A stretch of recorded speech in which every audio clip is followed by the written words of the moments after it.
Hello guys, wala nang intro kasi late upload na ito at ngayon naman ay mag-a-honest review tayo. Usually naman ganun talaga ang ginagawa honest review kasi ang tinan nyo naman, ang dami ko namang blemishes dyan kaya kailangan natin ng rejuvenating set by Beauty Skin Dermax. Nagandahan ako sa packaging nila kasi naka-ziplock. Ngayon lang ako nakagamit ng packaging,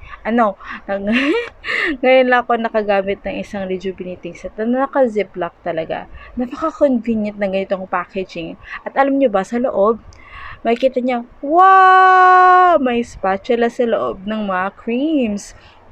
Wow, user-friendly talaga ang product na ito.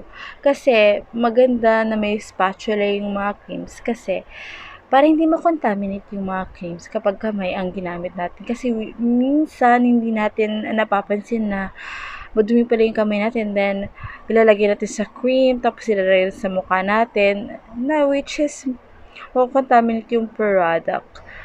So, yun. Nagandahan ako sa packaging ng product na ito. Napaka-convenient. Ano ba ang synonym ng mga convenient? Napaka-genius, smart ng marketing team ni Char. Ano ba yung sinasabi ko? Nagugutom na ako. Yan, pinapakita ko nyo usually ng mga skincare product, no? Mga toner, night cream, sunscreen, and sabon. Ang laki ng sabon nila. Nakikita nyo ba yan? Nakikita yung sabon. Ang laki tapos nauubos is night cream and sunscreen. So, bubuksan ko na po ang sabon ng Beauty Skin Dermax Rejuvenating Set. Binabasa ko pa yung kung ano nilalaman dyan. So, medyo nahirapan pa akong buksan yung package. Nakikitang-kita niya naman na nagulat ako at nadismaya kasi nga orange yung sabon. Ayoko ng orange na sabon, to be honest, kasi nga, nag-stain siya sa lababo. Yun yung parang disadvantage ng ganitong sabon. Pero usually naman ng sabon ng rejuvenating set is orange naman talaga. Kaya, nagtaka pa ako, no? May packaging na sa labas, may packaging pa sa loob. Grabe, secure ang packaging ng mga products na ito. So, ito na po. Magugas na po tayo ng mukha. Kailangan ko bang i-voice over ito? Nakikita niyo naman, no? Actually, hindi talaga ako marunong mag-voice over. Ano-ano na sinasabi ko dito sa video na ito. Gutom lang to, gutom.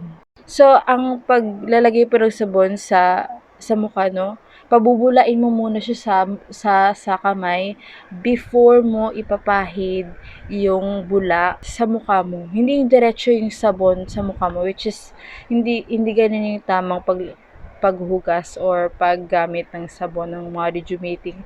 Kasi po matapang yung sabon ng mga rejuvenating set. Kung idadirect nyo yung sabon sa mukha nyo, parang mabibigla yung mukha nyo, ganon.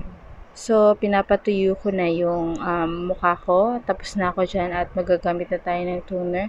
Fresh yan. Fresh. Ang toner is medyo ganun. Usual na rejuvenating set. Hindi naman siya matapang yung amoy niya. Medyo mahapdi. Kasi ganun naman talaga yung toner, no? May lamig na may kurot kang mararamdaman. Pero, normal naman yun eh. Ganun naman yung mga toner sa rejuvenating set. Ganyan, tap-tap lang tayo. Wow! Tap-tap lang po. Hindi yung i-swipe-swipe nyo sa mukha nyo. Tap-tap lang. Be gentle on your skin naman. Kasi ang skin sa mukha is napaka-sensitive at wow. Sensitive at manipis lang kaya dapat hinay-hinay lang sa pagpahid, sa paghugas ng ating face. So yan, pinapatuyo ko rin yung toner bago ako maglagay ng sunscreen. Ang sunscreen nila is medyo mabango siya.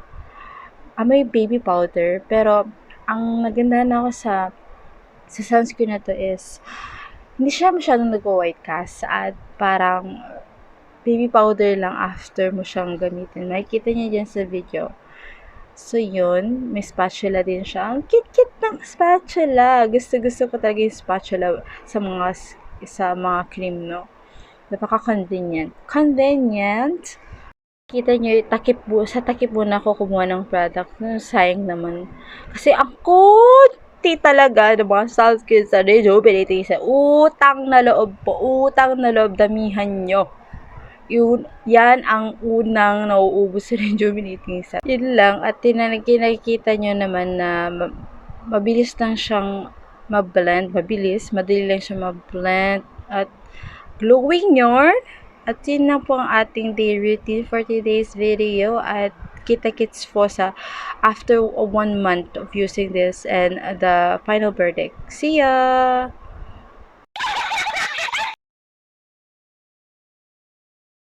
Hello guys. Hello guys. At ito na yung I think last review or 30 plus days actually ko ni-review itong Dermax Beauty Brightest Skin Essential na rejuvenating facial set. So actually ang review natin or main thought or honest thought about this product is maganda siya actually. Pero katulad ng ibang rejuvenating set, mahapdi siya.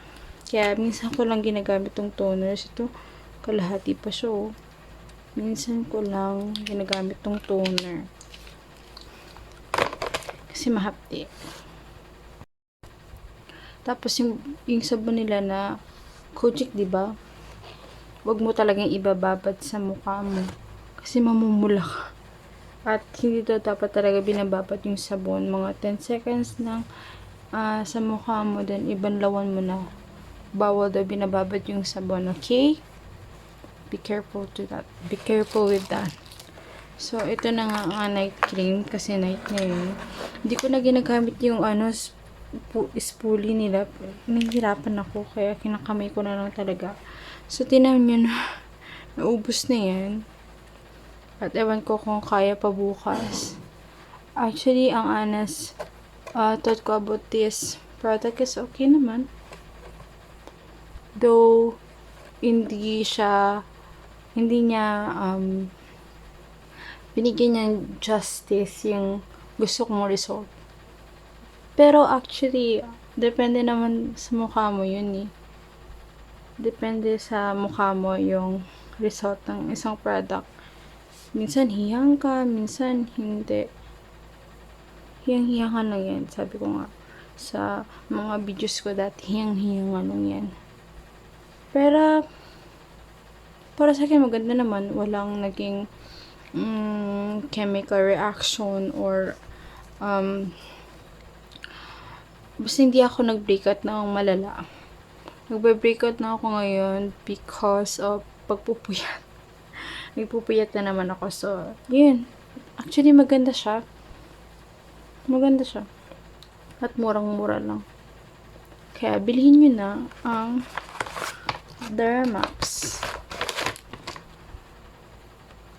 Yun lang. Salamat.